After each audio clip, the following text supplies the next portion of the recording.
भारत के पश्चिमी तट पर भारतीय नौसेना एक्टिव हो गई है। भारतीय नौसेना बड़े स्तर पर अभियान चलाकर अब अरेबियन सी पर अपनी पकड़ को मजबूत कर रही है, क्योंकि इस समय अरेबियन सी पर आतंकियों का हमला हुआ है और अरेबियन सी को सबसे ज्यादा भारतीय नौसेना की जरूरत है। भारत के पश्चिमी तट पर chemical tanker MV Chem Pluto पर ड्रोन अटैक के बाद भारतीय नौसेना अब अरब सागर में सुपर एक्टिव हो गई है। हमले के बाद नौसेना ने अरब सागर में 3 युद्धपोत तैनात किए थे और अब 4 और पेट्रोल वेसल यानी गश्ती जहाज तैनात कर दिए गए हैं। ये गश्ती जहाज एडवांस हेलीकॉप्टर से लैस होंगे। रक्षा अधिकारियों ने बताया कि यहाँ तैनात किए गए patrol vessel exclusive economic zone में संदिग्ध गतिविधियों पर नजर रख रहे हैं। इस क्षेत्र में ही एमवी केम प्लूटो पर ड्रोन अटैक हुआ था।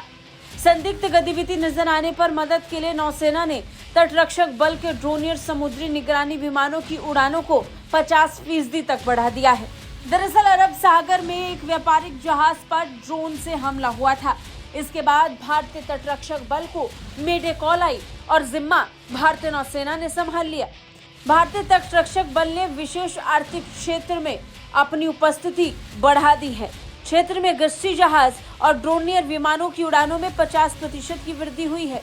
भारतीय तटरक्षक जहाज ICGS विक्रम पहला जहाज था जिसने एमवी केम प्लूटो से संपर्क किया था, जिस पर भारतीय तट से 217 मील दूर ड्रोन हमला हुआ, जिसमें इसके कई हिस्से बुरी तरह क्षतिग्रस्त हो गए थे।